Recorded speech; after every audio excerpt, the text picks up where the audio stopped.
വരുന്ന ആളുകളോടൊക്കെയാണ് പറയാനുള്ളത്. നിങ്ങൾ വയനാടിനെ ഭംഗി ആസ്വദിക്കാനാ വരുന്നെങ്കിൽ ഇങ്ങനെയൊന്നും ചെയ്യരുത്. കാരണം ഈ ഭംഗി നിലനിൽക്കണം. ഇവിടെ നിങ്ങളുള്ള പ്ലാസ്റ്റിക് കുപ്പികളൊക്കെ വലിച്ചെറിഞ്ഞിട്ട് ഞങ്ങളുടെ നാടിനെ നശിപ്പിക്കുക. എന്നിട്ട് നിങ്ങളിപ്പോൾ ഈ ടൂറിസ്റ്റ് കാലത്തിൽ ഇപ്പോൾ കുറേ പ്രശ്നങ്ങൾ കാരണം അങ്ങോട്ട് വരാണ്ടായിട്ടുണ്ട് കുറേ പേര്. അപ്പോൾ എല്ലാവരും ഒന്ന് വരിക. ഞങ്ങളെ കൊണ്ട് കഴിയുമ്പോഴൊക്കെ ഞങ്ങളിങ്ങനെ നാടിന് വേണ്ടി എന്തെങ്കിലുമൊക്കെ ചെയ്യും, പൊതുസമൂഹത്തിന് വേണ്ടി. ഇതിപ്പോൾ ആരോടെ പറയുന്നത് നോക്കിയപ്പോഴാണ് ആരിസിന്റെ ഒന്ന് രണ്ട് വീഡിയോകൾ ഞാൻ പൊഴുതന റോട്ടിലൂടെ കണ്ടത്.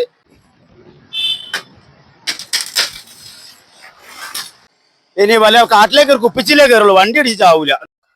അത് സുഹൃത്തുക്കളെ, അരിച്ചാട്ടോ ഇന്ന് ചെറിയൊരു വർക്കുണ്ട്, വൈത്തിരി ഒരു കാട് വെട്ടിന്റെ വർക്കാണ്.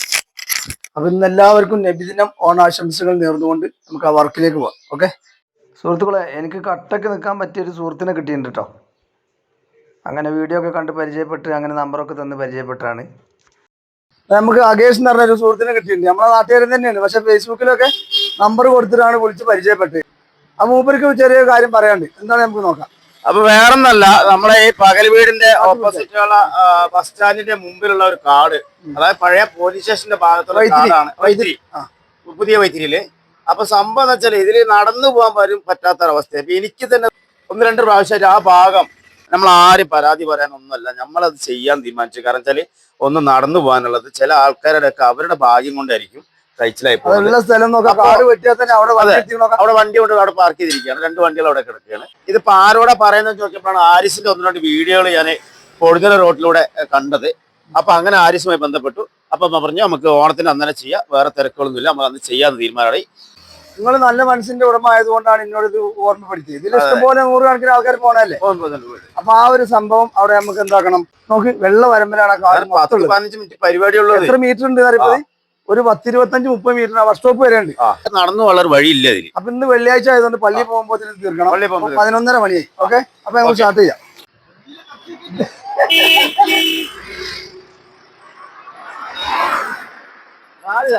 നമുക്ക് അവിടുന്ന് പിടിക്കാം. എനിക്ക് ചുമക്ക് വേണം കേട്ടോ. അന്ന് കാലിന് തട്ടല്ലേ, വളരെ ശ്രദ്ധിക്ക്.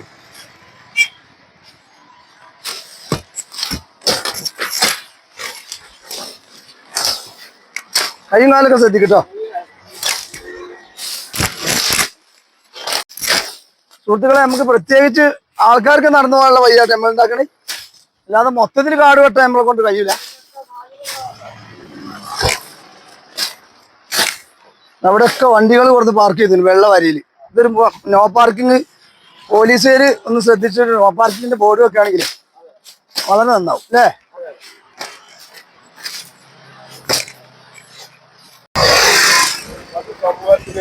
മുറിയായിടാം നമുക്ക്. ഞാൻ ഓഫായിക്കാം. പൊതുസമൂഹത്തിന് വേണ്ടി ആൾക്കാർക്ക് നടന്നു പോകാൻ വഴിയില്ലേ. ഇങ്ങോട്ട് കേറ്റിടണം കേട്ടോ.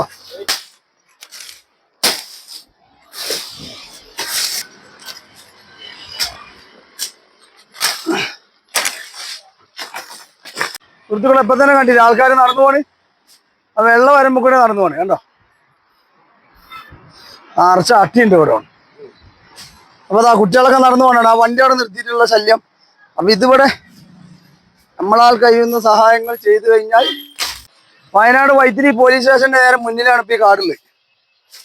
ഞാൻ ഒരു അടയാളം പറഞ്ഞു എന്നുള്ളൂ. അപ്പൊ ഇത് മൊത്തം ഞങ്ങൾ വെട്ടി നശിപ്പിക്കാൻ പോയി.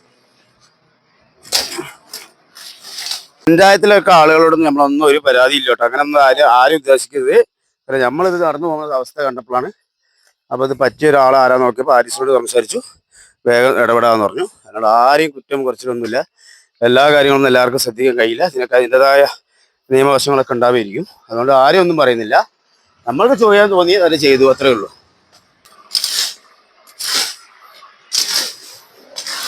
മെയിനായിട്ട് ആൾക്കാർക്ക് നടന്നു പോകാൻ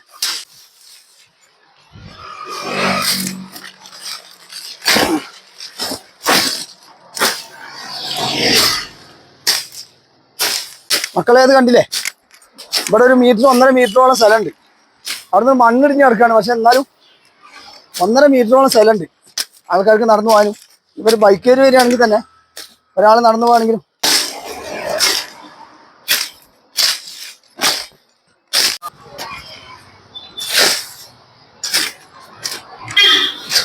പ്ലാസ്റ്റിക് മക്കളെ, കുപ്പിയും പ്ലാസ്റ്റിക് ഒന്നും ഇവിടെ ഇടില്ലോ.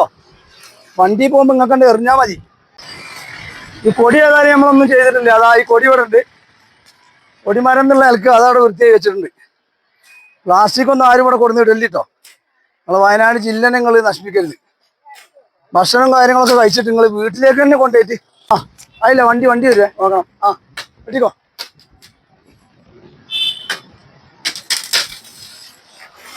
ഓക്കെ അതൊക്കെ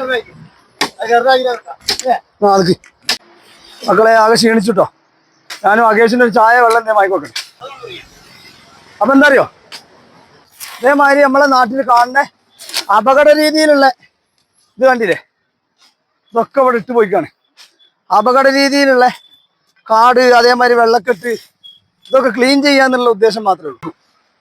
നിക്ക് അത് പറ്റില്ല എന്താ ഒരു തണലാണ്. ഇത്ര ആക്കിയിട്ടുണ്ട്. ഇത് പരമാവധി വെച്ചാൽ ഒരാൾ നടന്നു പോകണമെങ്കിൽ ഇനി വല്ല കാട്ടിലേക്ക് ഒരു കുപ്പിച്ചിലേക്ക് കയറുള്ളൂ, വണ്ടി അടിച്ചാവൂല. എന്താ അറിയോ, അതൊക്കെ ഓരോരുത്തർ ഭാഗ്യം കൊണ്ട് ഇതിലേ പോകുമ്പോൾ കഴിച്ചിലായി പോണതാണ്. അപ്പോൾ പരമാവധി ചെയ്തിട്ടുണ്ട്. അപ്പോൾ ഇന്നലെ നമ്മുടെ ഒരു സുഹൃത്ത് ചോദിച്ചു, നിരന്തരമായി നിങ്ങൾ ചെയ്യുമോന്ന് ചോദിച്ചു. നിരന്തരമായി നമ്മൾ സമയ സാഹചര്യം നമ്മൾ ചെയ്തോളപ്പാ. കുഴപ്പമൊന്നുമില്ല. ഇവിടെ വണ്ടി പാർക്ക് നോക്കി, ഒരു വണ്ടി അവിടെ നിന്ന് വരുന്നുള്ള പ്രശ്നങ്ങൾ ആലോചിച്ച് നോക്കി. ഒരുപാട് പ്രശ്നമുണ്ട്. ഇപ്പൊ ആരുടെ പ്ലാസ്റ്റിക് കുപ്പികൾ ഞങ്ങളുടെ പഞ്ചായത്ത് എന്ന് പറഞ്ഞാല് വലിച്ചെറിയൽ മുക്ത പഞ്ചായത്താണ് സുഹൃത്തുക്കൾ. ഇവിടെ വരുന്ന ആളുകളൊക്കെയാണ് പറയാനുള്ളത്, നിങ്ങൾ വയനാടിന്റെ ഭംഗി ആസ്വദിക്കാനാ വരുന്നെങ്കിൽ ഇങ്ങനെയൊന്നും ചെയ്യരുത്. കാരണം ഈ ഭംഗി നിലനിൽക്കണം ഇവിടെ. അധികം കയറ്റേണ്ട, ചിലപ്പോൾ ചേമ്പ് നട്ടതായിരിക്കും. നല്ല ചേമ്പ് അതാർക്കും വേണ്ട.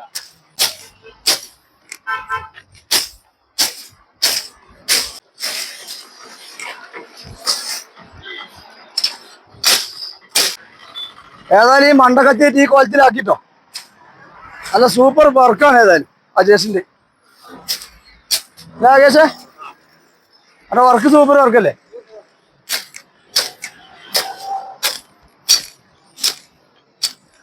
ഇവിടെ ഈ പ്ലാസ്റ്റിക് കണ്ടമാനം കൊണ്ടുവന്ന് കൊട്ടിക്കണം. ആ സൈഡിലൊക്കെ പ്ലാസ്റ്റിക് ഇഷ്ടം പോലെ കൊണ്ടുവന്ന് കൊട്ടിക്കണം. അത് ശ്രദ്ധിക്കണം ആൾക്കാർ. കുപ്പിയും പ്ലാസ്റ്റിക് ഒക്കെ റോഡിന്റെ സൈഡിൽ.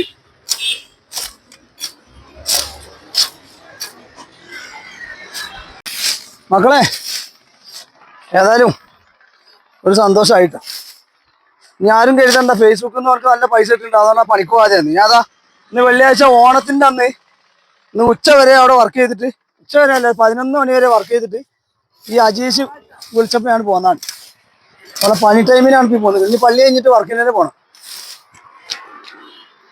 ഓണാണെന്ന് പറഞ്ഞിട്ട് കാര്യമില്ല, നമുക്ക് വർക്ക് ചെയ്യണ്ടേ. നിങ്ങളെ സപ്പോർട്ട് ഉണ്ടെങ്കിൽ മാത്രമേ ഞാൻ വിജയിക്കുള്ളൂ. അതൊരു സത്യമാണ്. അപ്പോൾ എല്ലാം ഒന്ന് മാറ്റി കഴിഞ്ഞാൽ ആൾക്കാർക്ക് ഇതിലെ സന്തോഷമായി നടന്നു പോവാം. ഈ ഒരു മഴ പെയ്ത് കഴിഞ്ഞാൽ ചളിയൊക്കെ കുത്തി വലിച്ച് പോയിക്കോളും. എന്താ ചോദിച്ചേ? അപ്പോൾ ഞങ്ങൾ വർക്കൊക്കെ കഴിഞ്ഞിട്ട് അതൊന്ന് കാണിച്ചു കൊടുത്താ.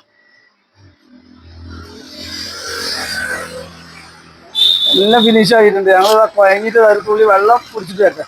ഈ അകേഷിന്റെ ഒരു തുള്ളി വെള്ളം വാങ്ങി കൊടുക്കട്ടെ. എന്താ വെള്ളം വേണ്ടേ? വെള്ളം എന്തെങ്കിലും കുടിക്കണം. എന്തെങ്കിലും വെള്ളം കുടിക്കണം. പിന്നെ എല്ലാവർക്കും ഓണം നബിദിനാശംസകൾ നേരെയാണ്. വീണ്ടും പറയുന്നു, ആരെയും താഴ്ത്തി കെട്ടാനുള്ളതല്ല ഈ പ്രവർത്തനം. എല്ലാവർക്കും വേണ്ടിയിട്ടാണ്, ആരെയും മോശമാക്കാനല്ല. ഓക്കെ. അപ്പോൾ സുഹൃത്തുക്കളെ ഏതായാലും നമ്മൾ വർക്കൊക്കെ കഴിഞ്ഞ് മൂപ്പർക്ക് ഒരു വെള്ളമൊക്കെ വാങ്ങിക്കൊടുത്ത് സെറ്റാക്കാണ്. പള്ളിയിൽ പോകാനാകുമ്പോഴത്തിന് നമുക്ക് പോകാൻ വേണ്ടിയിട്ട് പെട്ടെന്ന് അടിച്ചു പൊളിച്ച് തീർത്താട്ടോ. എന്താ ചേട്ടാ, എന്നാ കുപ്പിവെള്ളം എന്താ വാങ്ങിയാലോ? കുപ്പിവെള്ളം കുടിക്കാൻ തൽക്കാലം ഇവനെ കുടിക്കാം. മതി. അതെയോ? നമുക്കെന്താ ഉണ്ടായി? സത്യം നല്ല ക്ഷീണിച്ചില്ലേ? അപ്പൊ എനിക്ക് പറയാനുള്ളത് വെച്ചാല് നമ്മളിത് പറഞ്ഞപ്പോ തന്നെ ആരിസ് മുടക്കൊന്നും പറഞ്ഞില്ല. വേഗം തന്നെ വരാന്ന് പറഞ്ഞ് ചെയ്യാന്ന് പറഞ്ഞു. ഇന്ന് നബിതന്നെ എല്ലാവർക്കും അറിയാം, ഓണം എന്നറിയാം. എനിക്കും തിരക്കാണ്, പുള്ളിക്ക് തിരക്ക്. പുള്ളി പണിയും കഴിഞ്ഞാണ് വന്നത്. അതിൻ്റെ ഇടയിൽ ഇത് സമയം കണ്ടെത്തി. അതിന് എൻ്റെ ഭാഗം ഒരു അഭിനന്ദനം അറിയിക്കുകയാണ്. അപ്പോൾ ബാക്കി കാര്യങ്ങളൊക്കെ ഇനി അടുത്ത കൂടുതൽ നമ്മൾ സഹകരിക്കാൻ പറ്റുന്ന രീതിയിൽ നമ്മൾ സഹകരിക്കും. ഓക്കെ. അപ്പോൾ പുതിയൊരു വീഡിയോ മാറ്റി വീണ്ടും കാണാം. അപ്പോൾ അങ്ങനെ അകേഷിനോട് യാത്ര പറഞ്ഞ് ഞങ്ങൾ അവിടെ നിന്ന് പോന്നിട്ടോ. അപ്പോൾ അകേഷ് ഏകദേശം 1 മണിക്കൂറോളം കഷ്ടപ്പെട്ടിട്ടോ. Thank you അകേഷ്.